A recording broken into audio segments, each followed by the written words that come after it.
Mis hermanos, yo creo que tal vez no existe en el Antiguo Testamento y principalmente en el libro de Segunda de Crónicas un pasaje más conocido por nosotros que el que acabamos de leer. Vamos a estar considerando este pasaje con el propósito de hablar un poco de la restauración de Israel en el sentido histórico, pero también vamos a verlo cómo eso se puede aplicar a nuestras vidas.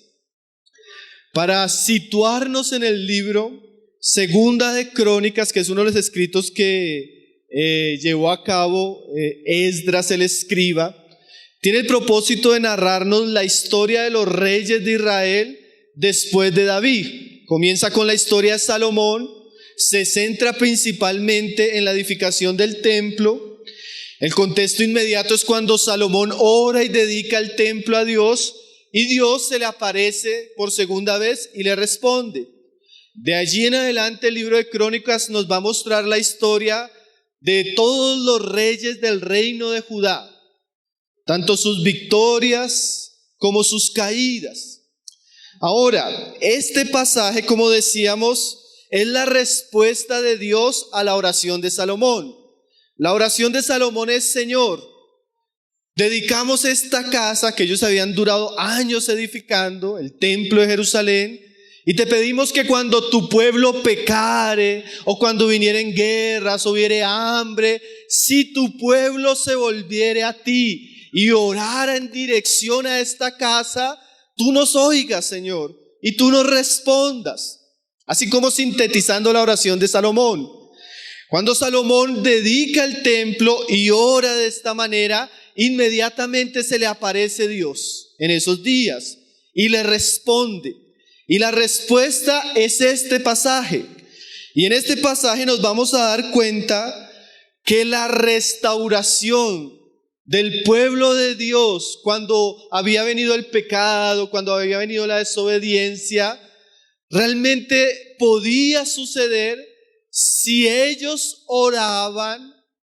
Y porque Salomón decía: si oramos, Señor, tú nos perdonarás, tú te volverás a nosotros, tú nos restaurarás. Y Dios le va a decir: sí, si ustedes oran, yo voy a sanar su tierra. Pero esa oración o esa búsqueda de Dios tiene que tener unos ingredientes. Y ahí es donde nosotros vamos a ver en este pasaje qué ingredientes Dios le habla a Salomón para que haya una verdadera restauración. Algunos llegan a decir que Esdras en este pasaje prácticamente hace un resumen de todo el pensamiento del Antiguo Testamento. O sea, lo que vamos a encontrar de alguna manera no es solo una condensación de lo que es el libro de Crónicas, sino casi de todo el pensamiento y de la revelación de Dios para su pueblo en el Antiguo Testamento. Y es obvio, hermanos, como dice Pablo en el libro de Corintios, lo dice Pablo también en el libro de Romanos, que todas estas cosas se escribieron también para nosotros, para aquellos que hemos alcanzado los últimos tiempos. Entonces, mi propósito al leer este pasaje es poder considerar aquellas condiciones que Dios le pone a Salomón como aspectos vitales, fundamentales e importantes cuando Dios quiere restaurar a su pueblo. Era obvio que Israel en aquellos tiempos sufría de muchos aspectos, tanto naturales como espirituales, como nacionales, como religiosos, cuando ellos entraban en desobediencia a Dios. Entonces, esto que le va a decir a Salomón el Señor, usted lo va a ver de aquí en adelante en todos los capítulos del libro de Segunda de Crónicas.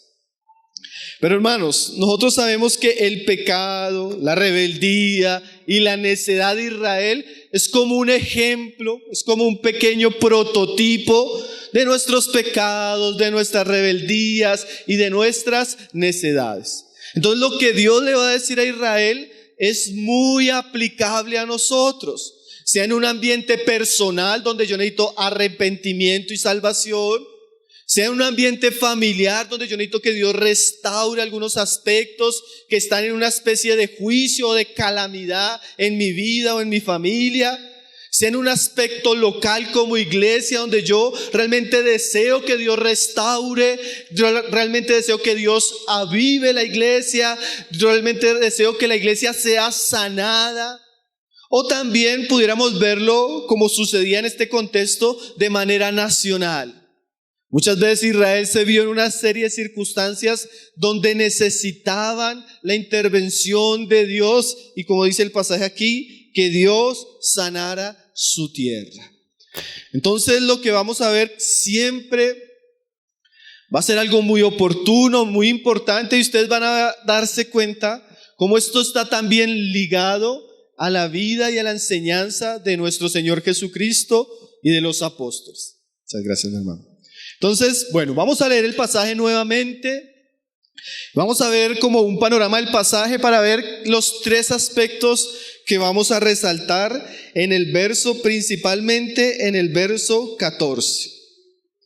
Entonces dice el Señor a Salomón: si se humillare mi pueblo, sobre el cual mi nombre es invocado, y oraren y buscaren mi rostro, y se convirtieren de sus malos caminos, entonces yo oiré desde los cielos y perdonaré sus pecados y sanaré su tierra.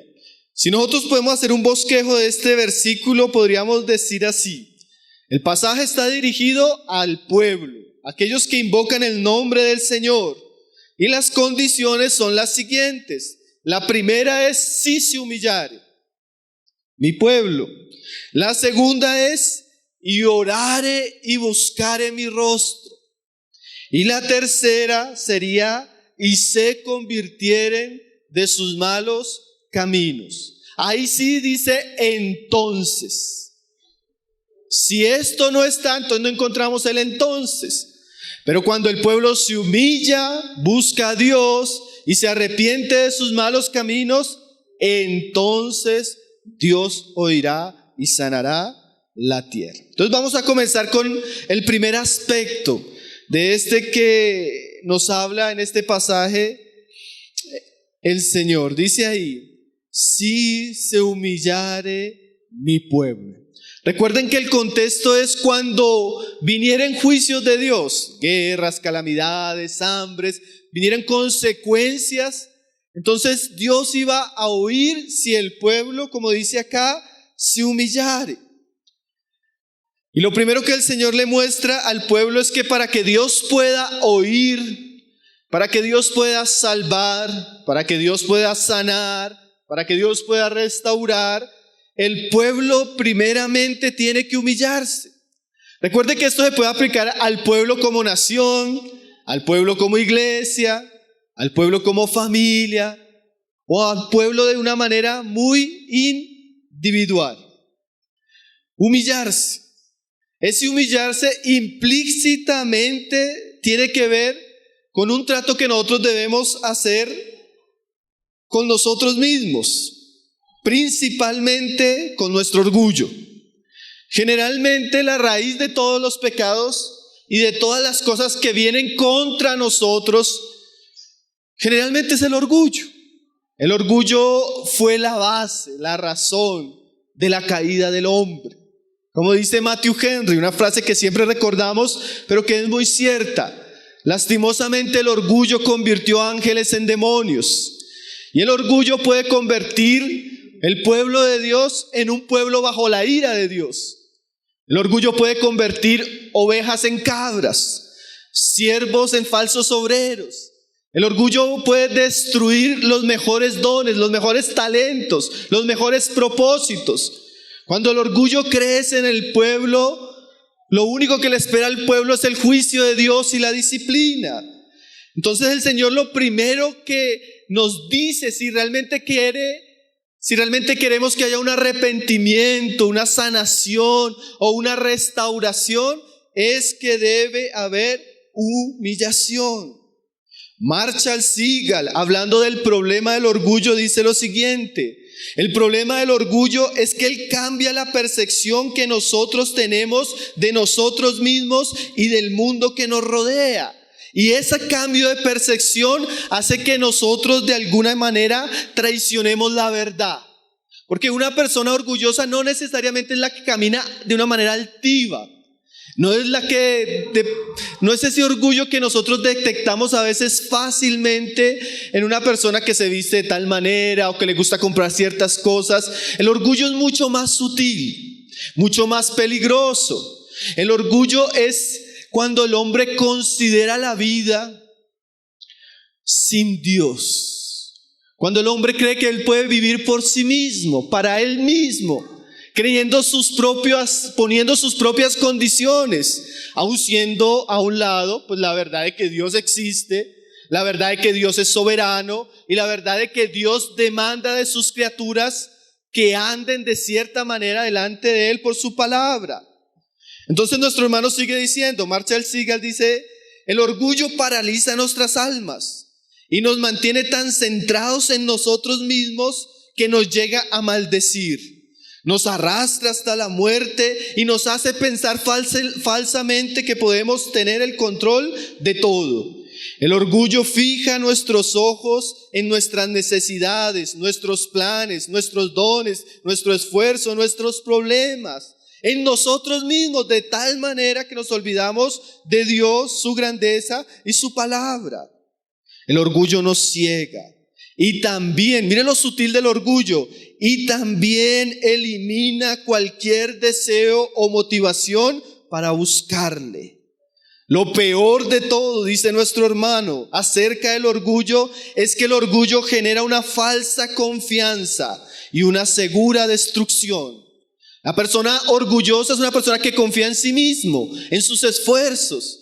Él vive para él, para sus planes, para su trabajo, para su descanso, para su placer. Nadie le puede poner restricciones porque Él es su Dios soberano. Y cuando las personas, las familias, las iglesias o la nación viven de esa manera altiva, nos alejamos rotundamente de Dios, hermano. Y ahí es donde vienen las calamidades. Ahí es donde vienen las tristezas. Ahí es donde vienen una serie de situaciones que Dios permite para despertarnos. Por eso este pasaje es: cuando venga el ejército y los invada, o cuando vengan plagas, o cuando no caiga lluvia, o cuando suceda esto y esto y esto, y ustedes me busquen.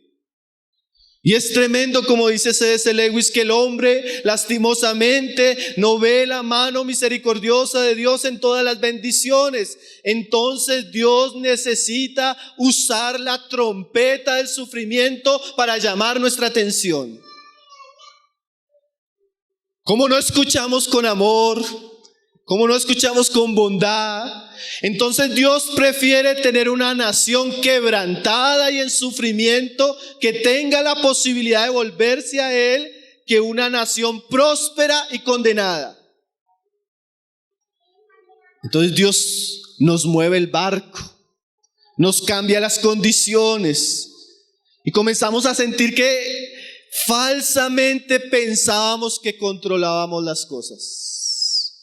Porque una de las bendiciones de los problemas, de los sufrimientos, es que nos muestran que nosotros no controlamos nada, que no podemos hacer nada, que no somos dueños de nada.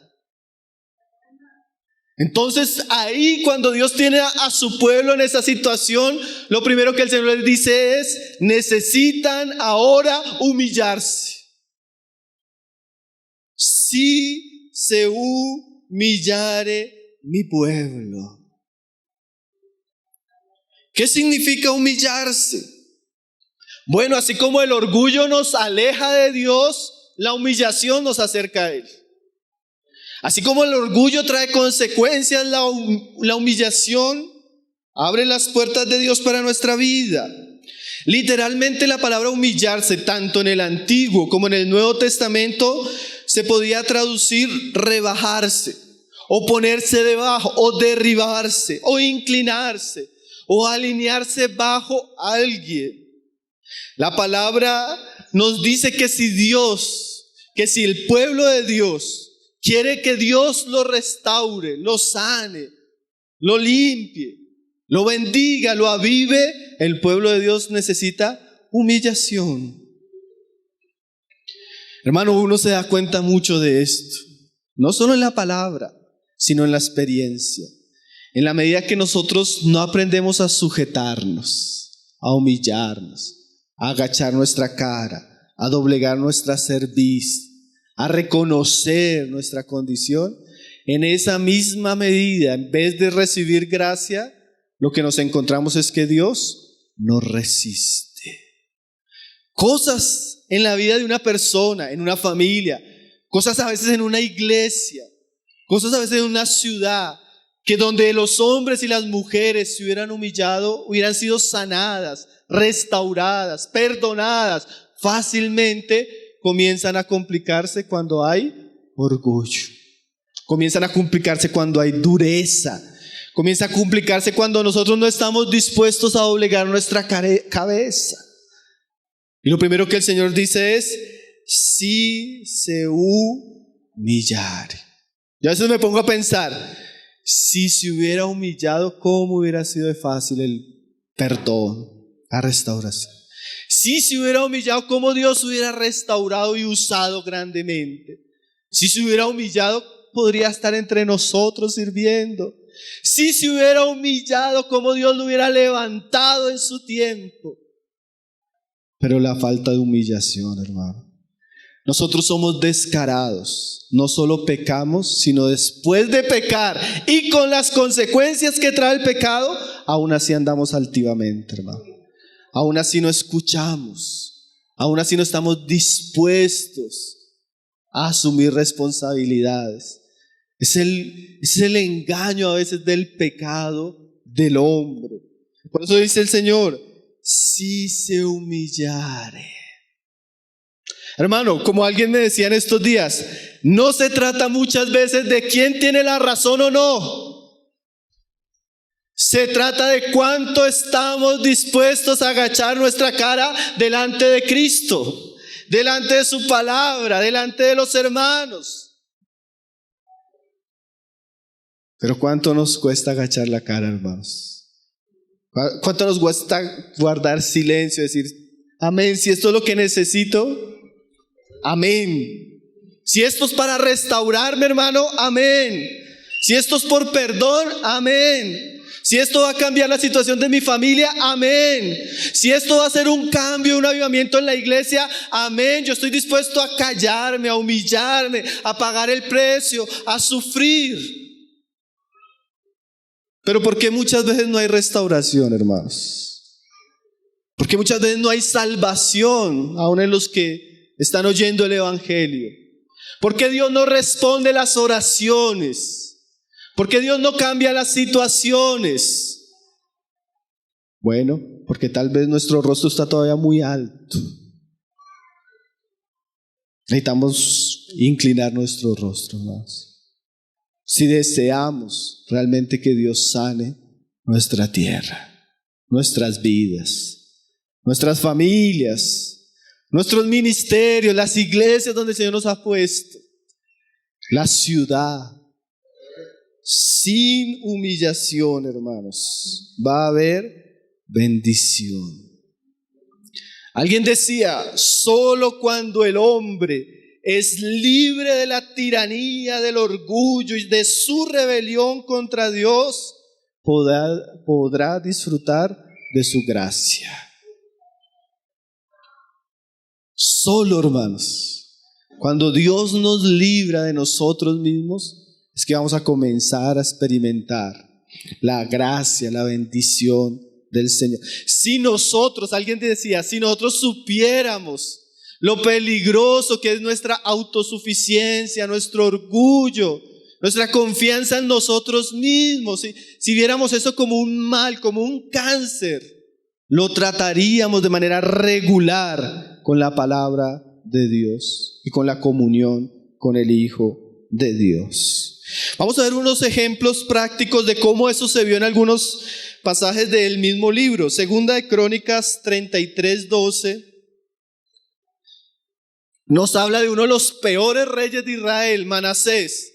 Manasés hizo de todo, hermanos. Manasés adoró ídolos, sacrificó a sus hijos, entregó al paganismo, al ocultismo, a la inmoralidad. Fue de los reyes peores que tuvo Israel. Y por causa de su mucha impiedad, Dios lo entregó en manos de sus enemigos. Sus hijos murieron, la nación sufrió guerras. Pero cuando él estuvo en angustia, mire lo que sucedió, dice el verso 12 del capítulo 33. Mas luego que fue puesto en angustias, oró a Jehová su Dios. Y mira esta frase: humillado grandemente en la presencia del Dios de sus padres. Gracias a Dios por esa angustia de Manasés, porque fue en medio de esa angustia, de ese dolor de haber perdido el reino, de haber perdido sus hijos y haber llegado a un calabozo de manera triste y miserable, que él ahí se despojó de su orgullo y clamó a Dios humildemente. Hermanos, pero es evidente que no deberíamos llegar al estado de Manasés, ¿cierto? No espere llegar al calabozo, no espere perder sus hijos, no espere perder tiempo, no espere perder su alma, su familia, no espere perder la comunión con la iglesia para humillarse. Hoy podría ser un buen tiempo para que todos, yo pienso que en un sentido todos somos llamados a humillarnos constantemente. Todos tenemos áreas de nuestra vida vergonzosas, las cuales necesitan restauración, sanación, transformación, avivamiento. Y no deberíamos esperar como Manasés llegar a un punto de dolor profundo, de vergüenza profunda, para volver a nuestro corazón a Dios. Mire esa frase: humillado grandemente. Ahora, hermanos, esa palabra para nosotros en un contexto natural es mala. No, fulano de tal fue humillado grandemente. Y uno dice, terrible. No, hermanos, eso no es terrible. Terrible es estar exaltado. Terrible es estar engrandecido en nosotros mismos. Los hijos de Dios se vuelven grandes, se vuelven dignos, se vuelven gloriosos, se vuelven más como Cristos cuando han aprendido a humillarse grandemente delante de Dios. La humillación no es algo malo, hermanos. El salmista decía: bueno me es haber sido humillado. Alguien hace poco me decía: hermanos, que me están humillando. Él decía: hermana, en este momento eso es muy bueno para su alma. Gloria a Dios, porque a veces necesitamos ser humillados, hermano. ¿O no? Si se humillare mi pueblo. Gracias a Dios por las veces que Él nos ha doblegado. Ahora, hermanos, como decíamos, miren lo que sucedió. Humillado grandemente en la presencia del Dios de sus padres, y habiendo orado él, mire esa frase, fue atendido, pues Dios oyó su oración y lo restauró a Jerusalén. O sea, la restauración siempre va asociada a la humillación. Los hombres que se humillan delante de Dios, de la misma manera, como dice Primera de Pedro, humillaos pues bajo la poderosa mano de Dios, para que Él os exalte cuando sea debido tiempo. Entonces a veces necesitamos poner nuestro rostro en tierra y llorar y humillarnos y clamar Generalmente es el comienzo de la sanación de nuestra vida espiritual, de nuestra salvación, de nuestra restauración en nuestro servicio a Dios. El comienzo de la restauración de la iglesia. Los hermanos han estado hablando bastante de cómo podemos hacer que las iglesias sean avivadas y restauradas. Y hay muchos aspectos prácticos que habla la palabra. Mas sin humillación nada sirve.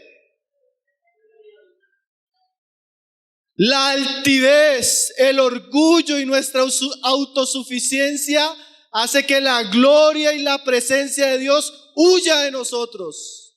Dios solo usa hombres y mujeres quebrantados, humillados, humildes en su obra.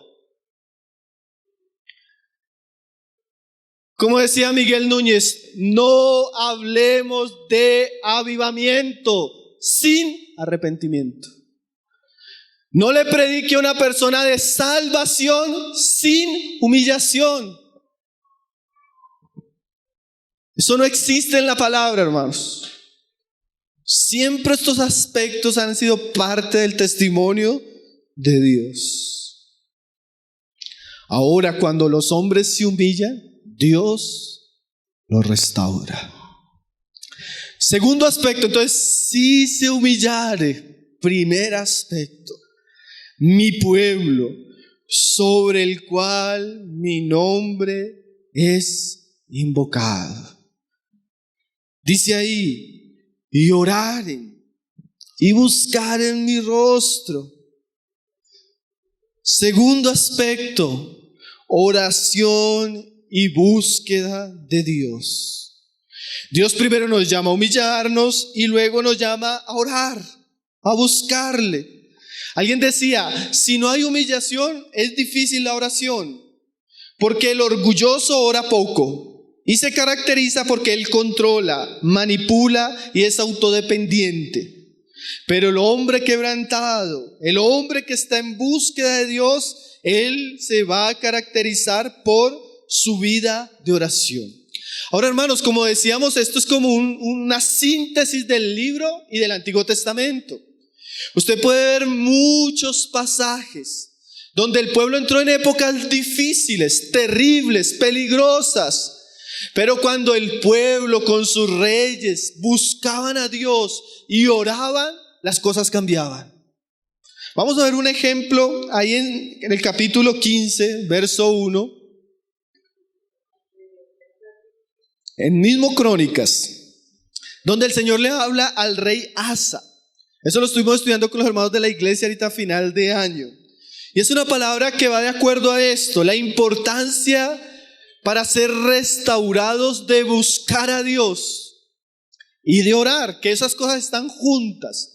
No se puede buscar a Dios sin oración, y la oración tiene como propósito buscar a Dios.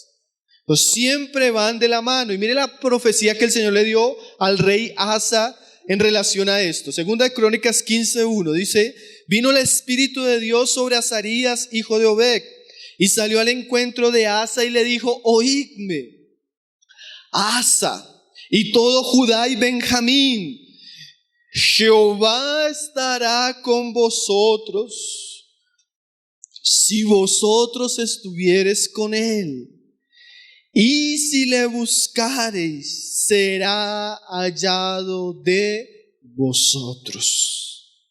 Entonces, generalmente Dios bendecía, restauraba a aquellos que le buscaban, aquellos que oraban. Y usted se va a dar cuenta que este rey, como otros reyes, tomaron muy en serio esas palabras.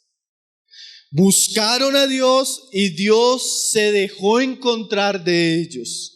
Buscaron a Dios y Dios estuvo con ellos. Y eso es una gran promesa, ¿no, hermanos? Que si nosotros oramos y le buscamos, le vamos a encontrar. Porque a veces pensamos que la oración es infructífera.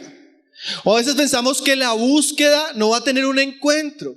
Pero alguien usaba una anécdota o una alegoría simple para mostrarnos el principio que está en este versículo. Dice un hermano que una vez encontró un niño en la calle y el niño estaba todo angustiado. ¿Por qué lloras? Porque estoy buscando a mi mamá.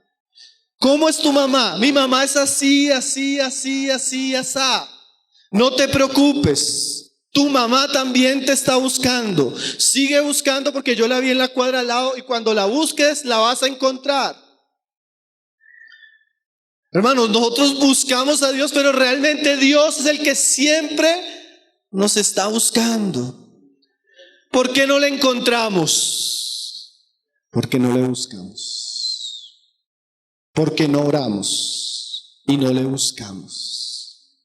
Señor, pero ¿por qué esto y esto? Porque no le buscamos. Pero sí le buscamos. ¿Qué es buscar? Un diccionario decía lo siguiente: hacer todo lo necesario para encontrar o hallar a alguien. ¿Usted busca? ¿Usted hace todo lo necesario para encontrar?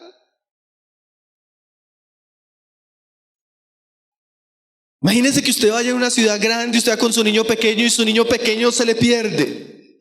¿Usted qué haría para buscar a su niño? A nosotros una vez nos pasó eso. En Bogotá, en diciembre, en el centro, hermanos, así. Y yo apenas sentí una angustia y mi esposa comenzó a llorar y a gritar: Salomé, Salomé. Era tanto el clamor de ella que los comerciantes del sector comenzaron a gritar todos: Salomé, la policía, todo el mundo. Y bueno, encontramos a Salomé. Hermanos, ¿Dios se le ha perdido a usted el camino? A veces se nos pierde, hermanos. A veces nos desvía. No es que Él se pierda, nosotros nos perdemos. Y uno se da cuenta que llega un momento, una situación donde Dios no está. Pero ¿qué hacemos? ¿Será que hay esa angustia? Señor, ¿dónde estás? Señor, ¿a dónde iré? Señor, ¿cómo te puedo encontrar? No estoy teniendo ese gozo en la oración. No estoy teniendo esa satisfacción en la palabra. Me está costando ir a las reuniones porque no te encuentro. Pero lo buscamos. Hay ese deseo, esa preocupación, ese si yo tengo que ir a Armenia, o si tengo que ir a Cartagena, o a dónde tengo que ir a buscarte, Señor, pero yo quiero encontrarte. Bueno, gracias a Dios la palabra dice que Él está muy cerca. No necesitamos cruzar el mar, ni atravesar montañas, sino que Él está cerca de nuestro corazón. Pero necesitamos buscarle. Usted se levanta y dice: Señor, hoy necesito de ti. Hoy voy a orar, voy a leer esta palabra, pero necesito encontrarte, Señor. Hoy voy a mi trabajo, tengo que estar con mi familia, pero quiero encontrarte, quiero conocerte, quiero experimentarte. Hoy voy a estar con los hermanos, con la iglesia. Yo quiero buscarte a ti. Hay esa búsqueda, hermano. Hay ese deseo. Ahora, si hay esa búsqueda y ese deseo, yo podría decirle con toda seguridad de que la promesa es que usted le va a encontrar. Si usted vino a buscar de Dios, usted le va a encontrar.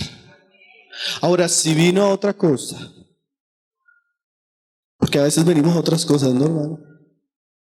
Por compromiso, o por los hermanos, o por la familia, pues tal vez eso lo encontremos. Pero qué pérdida de tiempo, hermanos, estar aquí y no encontrarnos con Dios. Estar aquí y no escucharle. Estar aquí y no aprender de Él. Estar aquí y no disfrutarle. Pero podemos tener seguridad de que si nosotros le buscamos, si hacemos todo lo necesario, le vamos a encontrar.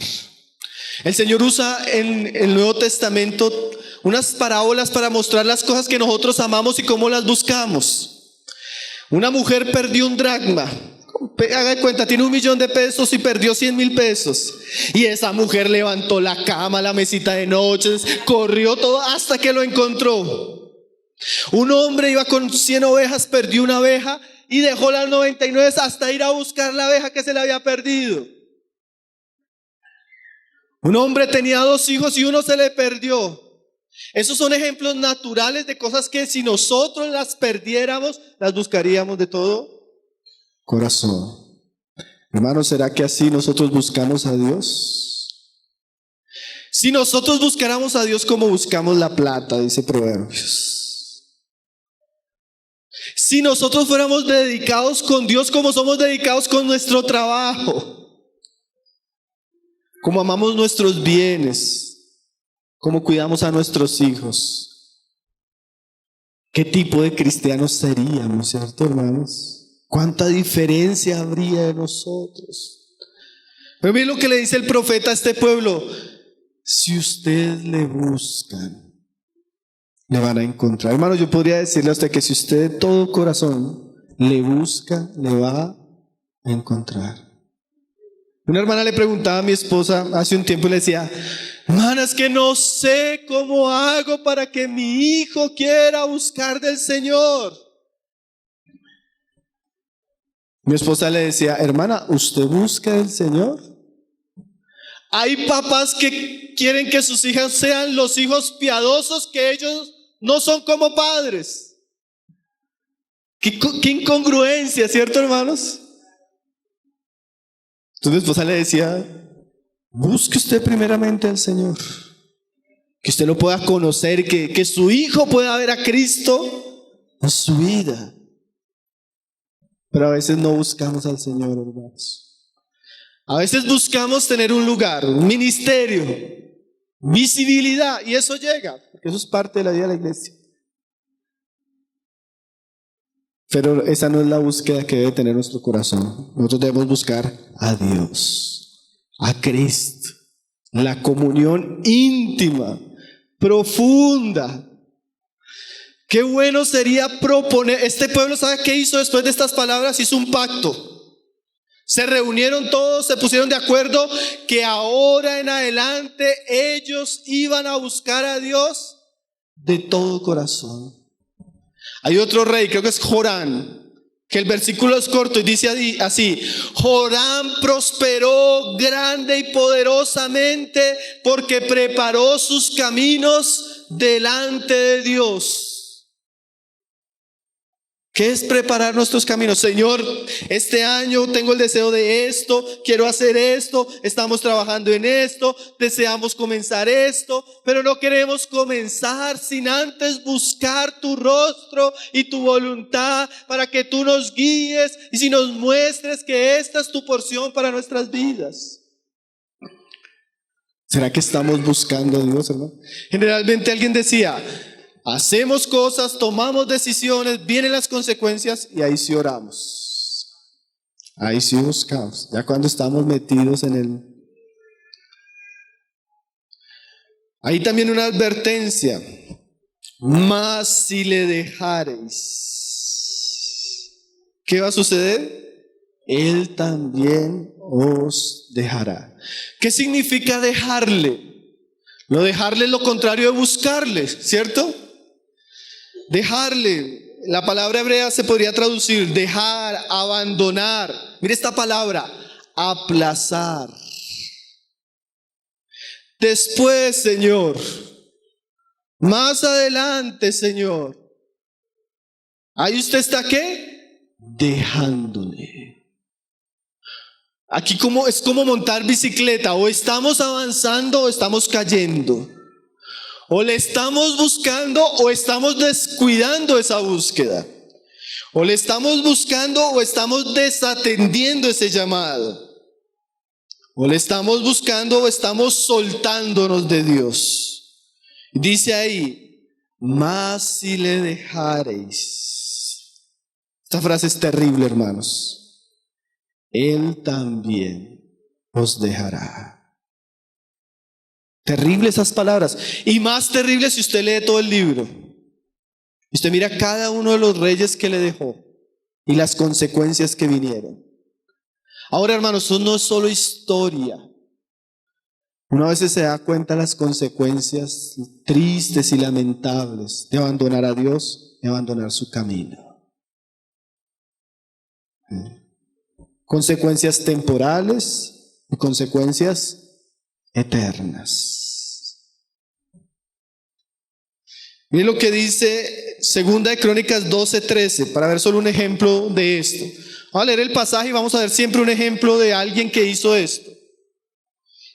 Aquí fue Roboán. Mira lo que se nos dice ahí en 2 de Crónicas 12:13. Fortalecido pues Roboán, reinó en Jerusalén, y era Roboán de 41 años cuando comenzó a reinar. Y 17 años reinó en Jerusalén, ciudad que escogió Jehová de todas las tribus para poner en ella su nombre. Y el nombre de la madre de Roboán fue Naama, amonita. Y hizo lo malo. Mire por qué él hizo lo malo. Porque no dispuso su corazón para buscar a Jehová. Hay cosas que que están íntimamente ligadas. En la medida que yo me acerco a Jehová y le busco, yo voy a estar buscando lo bueno, lo verdadero, lo eterno, las bendiciones. Y intrínsecamente yo me voy alejando de lo malo, del mundo, de las tentaciones. Pero lo mismo sucede al contrario. En la medida que yo me alejo de Dios y no dispongo mi corazón para buscarle, me voy acercando a lo malo, a la tentación, al pecado, a las malas amistades, al mundo y sus consecuencias. Roboán dice ahí que no dispuso su corazón para buscar a Jehová. Roboán era rey de Israel.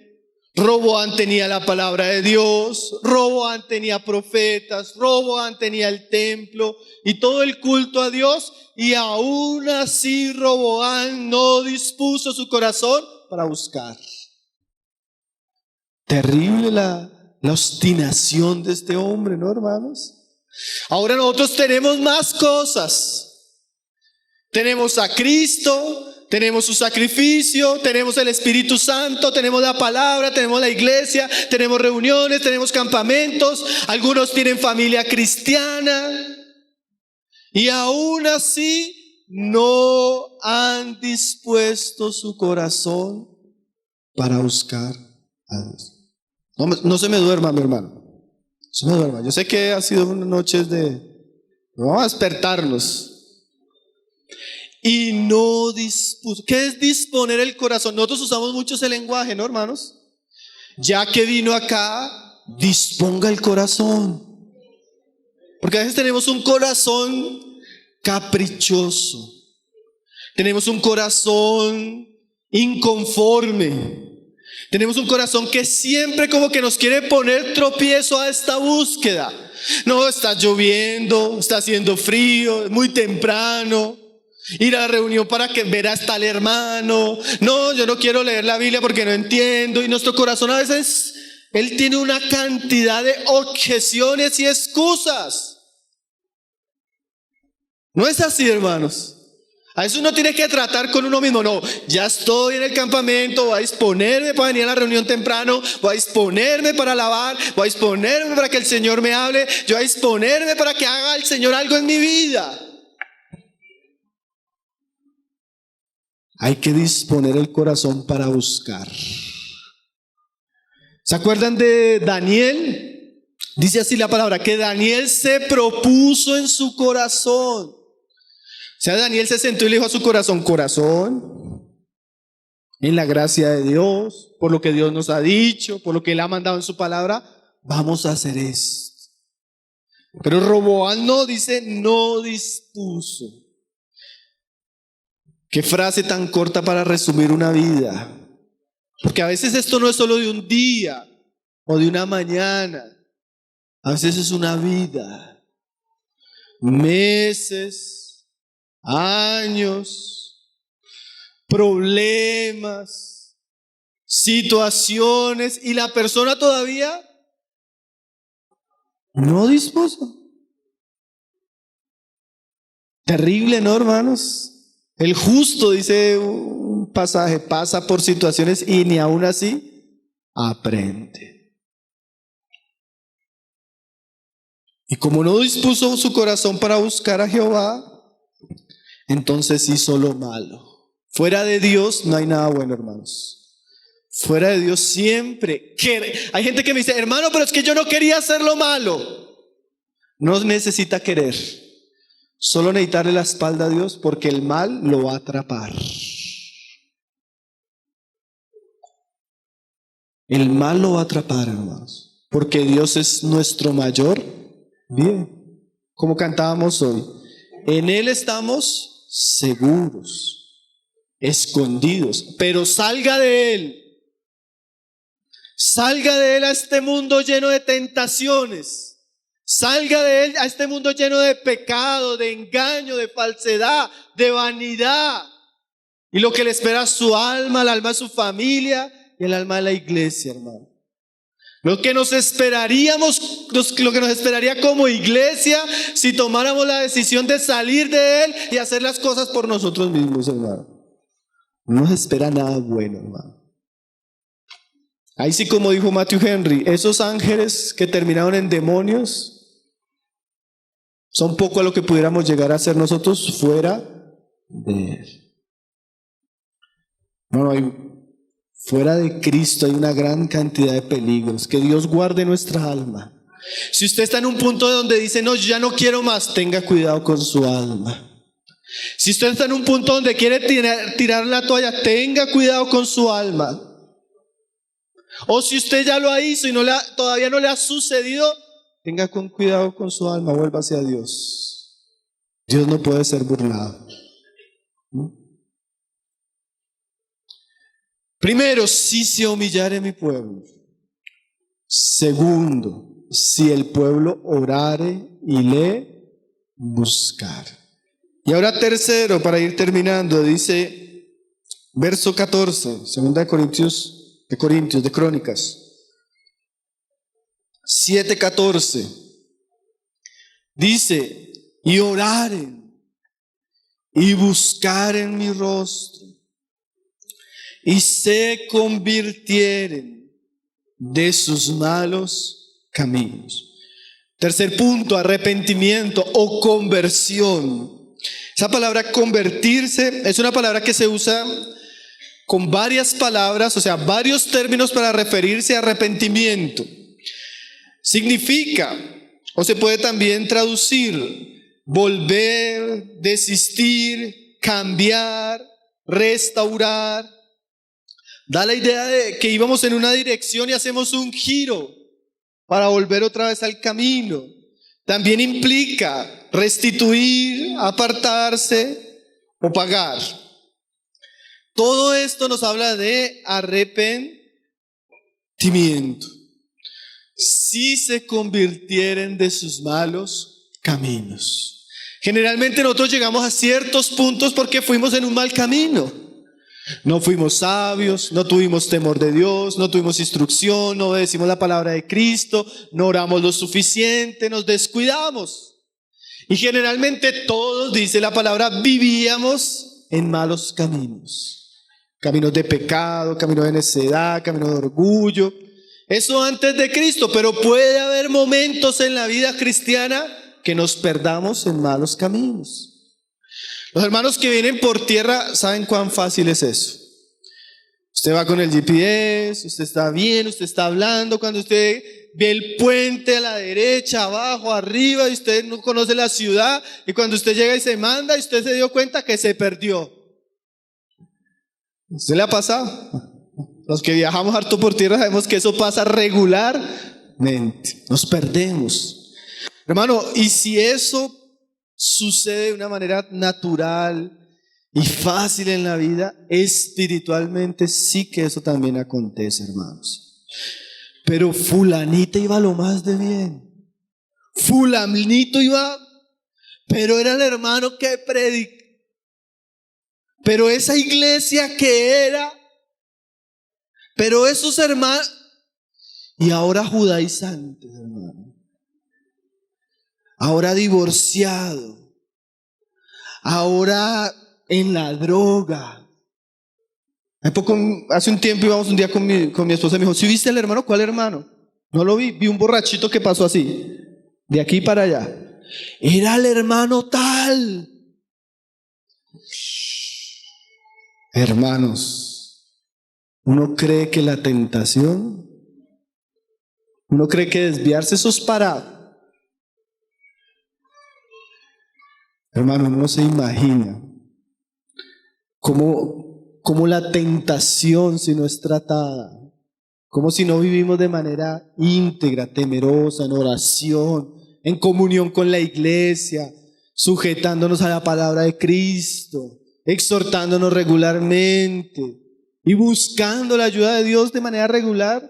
Hermano, hermana, usted, sus padres, sus hijos, sus nietos, hermano, uno se entera de unas cosas, hermano.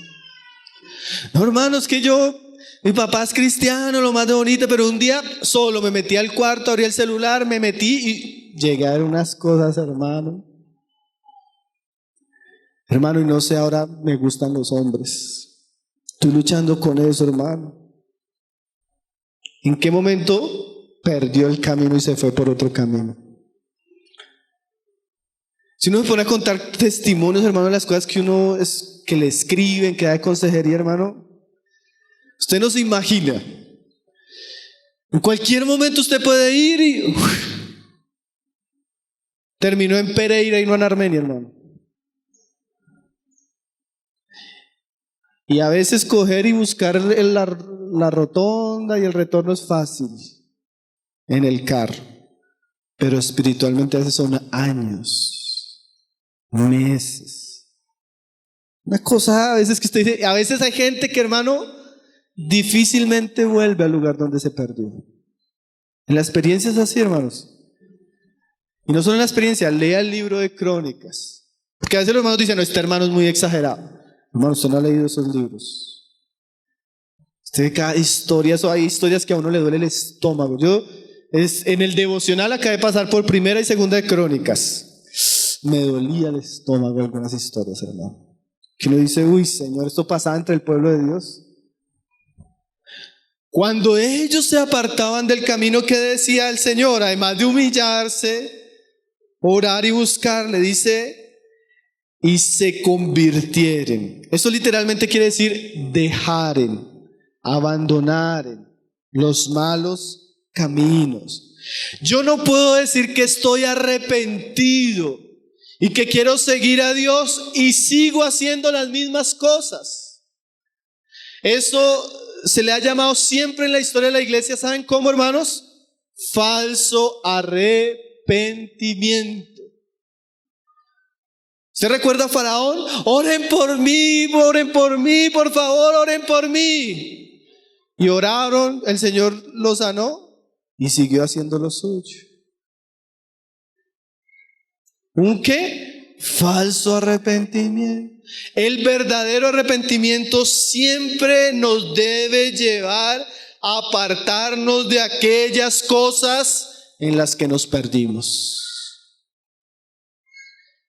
Si yo me alejé del Señor por una mala relación, si yo me alejé del Señor por una mala amistad, si yo me alejé del Señor porque dejé de orar, dejé de congregarme, si yo me alejé del Señor o mi familia se está alejando del Señor por esto y esto, ¿qué deberíamos hacer?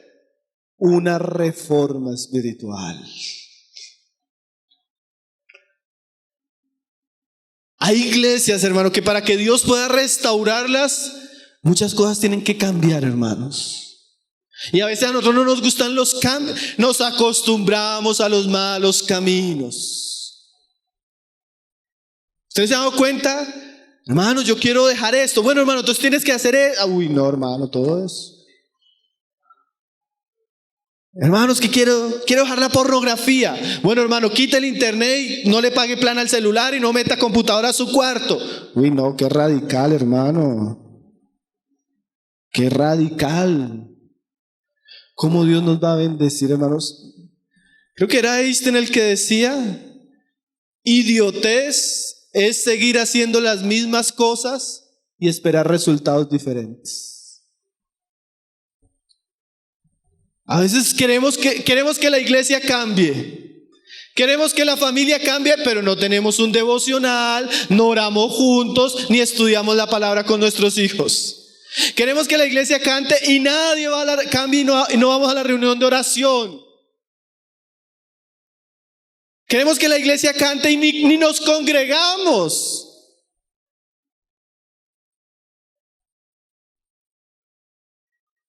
Hermano, no podemos burlarnos de Dios.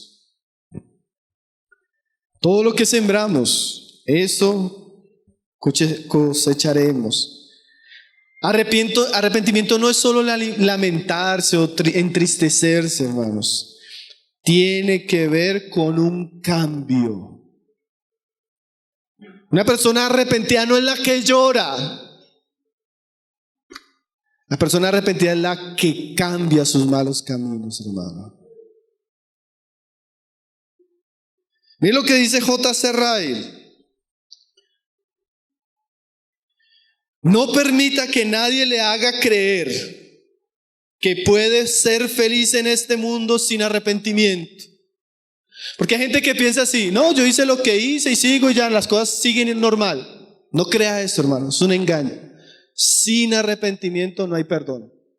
Sin arrepentimiento no hay salvación, hermano. Sin arrepentimiento no hay restauración. Entonces no crea eso, porque el mundo le dice a uno eso. Dice él: oh no, cuanto más sigue sin arrepentirse, más infeliz será ese corazón. Cuando vaya haciéndose anciano y peine canas, cuando ya no pueda ir a donde iba una vez y disfrutar de lo que antes disfrutaba, la desdicha y el sufrimiento lo atacarán como un hombre armado. Escríbalo en las tablas de su corazón. Sin arrepentimiento no hay paz. Dice él: espero ver muchas maravillas en el día final. Espero ver la gloria del Señor Jesucristo, millares de ángeles alabando, multitudes de hombres de todas las naciones redimidos, gozándose y cantando en su presencia. Espero ver muchas maravillas en ese día. Pero estoy seguro de que una cosa no veré. No veré a ninguno en cuya vida no hubo arrepentimiento. Tenga seguro eso, hermano. No va a haber ninguno que llegue a la gloria sin arrepentimiento, hermanos, y fe en Cristo. Necesitamos abandonar nuestros malos caminos, hermano. Si no, no vamos a encontrar a Dios, su bendición, su restauración.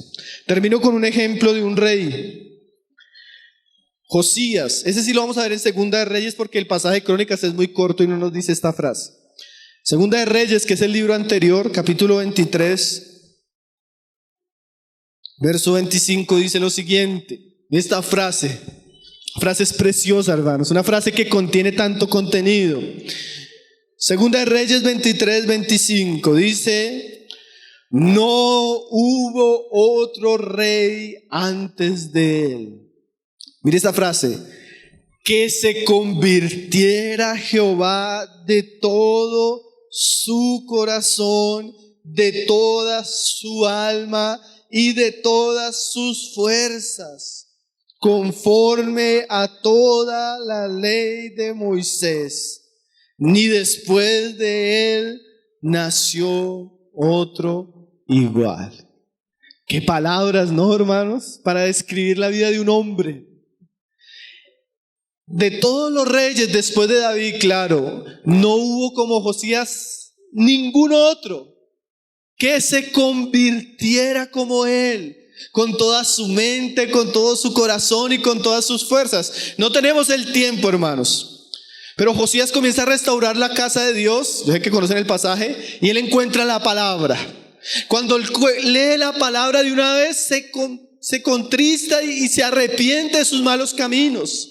E inmediatamente usted puede leer ahí en el capítulo 23, desde el versículo 4 en adelante, este tipo de frases. Por ejemplo, el verso 5 dice, y quitó a los sacerdotes idólatras. El verso 6 dice, hizo también sacar la imagen de acera fuera de la casa de Jehová. El verso 7 dice, además derribó los lugares de prostitución idolátrica. El verso 12 dice, derribó además el rey los altares. El verso 24 dice, asimismo barrió Josías todos los encantadores, adivinos y terafines. Mire la conversión de Josías. La conversión de Josías fue: derribó, destruyó, sacó, limpió, barrió. Hermano, ¿cuáles son sus malos caminos? Aprendamos de Josías. Quitó, destruyó, limpió, quemó. No hay ¿saben cómo le pone ahí el título Reina Valera? Las reformas de Josías. Hermanos, si nosotros pudiéramos salir hoy o estos días con una lista de cosas en las que necesitamos cambiar. Señor, yo he descuidado mi vida de oración, dedico mucho tiempo a la televisión, ahora me la paso más practicando un deporte que orando, leyendo tu palabra. Ahora dejé de ir a la reunión de oración por esta vanidad. Ahora frecuento tales amistades, estoy escuchando tal música, estoy hablando de esto, estoy en esto. ¿Cuáles serían sus reformas? ¿Será que podría decir como quitó, derribó, destruyó? Ahora, lo que sí es cierto es que sin abandono de los malos caminos, no hay un verdadero arrepentimiento, hermanos. Que Dios nos pueda dar de ese corazón que tuvo Josías, para buscarle. Vamos a volver para terminar en el pasaje donde comenzamos. Dice 7:14 de Segunda de Crónicas: si se humillare mi pueblo. Hermano, uno se da cuenta que muchos de los males que nosotros vivimos es por falta de estas cosas. Falta de humillación, falta de orar y buscar el rostro del Señor, y falta de abandonar nuestros malos caminos. Porque ciertamente cuando esto está delante del Señor, entonces Él va a oír desde los cielos y va a perdonar nuestros pecados y va a sanar nuestra tierra. ¿Cuánto necesitamos ese perdón, hermanos? ¿Cuánto necesitamos esa restauración?